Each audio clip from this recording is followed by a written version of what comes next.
2023 has been long and eye-opening, and I'm grateful for all that I've learned thus far. This is Natasha Kyler, and you are listening to Micro Musings. Today's episode is a reflection piece on my year. I get super vulnerable about how I view myself, which is that I'm never doing enough, nor that I am enough. I really don't have anything else to say about this piece. I kind of rushed it, so it's not as good as it could be, but I'm going to put it out anyway, because perfection is the death of creativity. Here lies 2023. I've never been good at eulogies or dealing with death or change, but here lies 2023 and all of its tragedy. For too long, I mourned the loss of a fantasy, hoping someone would return the love I gave back to me. I abandoned myself time and time again in favor of those I care for. That dies here. I let myself get comfortable and avoided growth and progression. I still made moves, but not as much as I wanted. I grew complacent, stuck in decision paralysis. I let doubt cloud my judgment and delusion guide my actions. That dies here. I ignored my intuition, believing that it was paranoia. That dies here.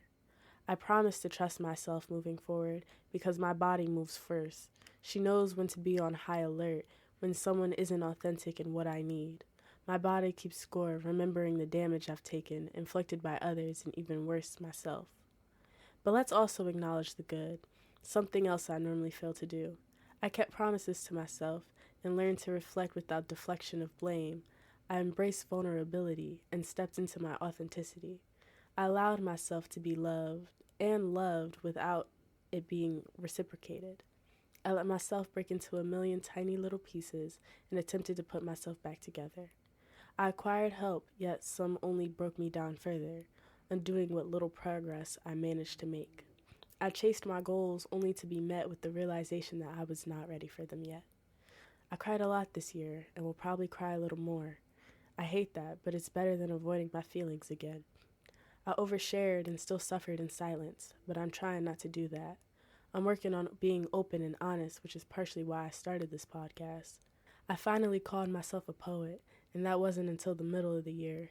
And on any given day, I probably wouldn't say it again because I didn't work on my book.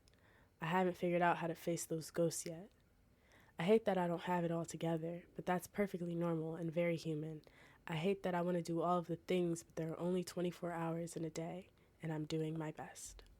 This is Natasha Kyler, and you are listening to Micro Musings. To read more of my poems, visit my website by clicking the link in the show notes.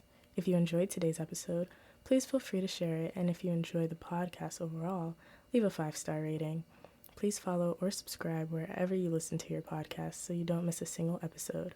Until next time, with love, always, Natasha.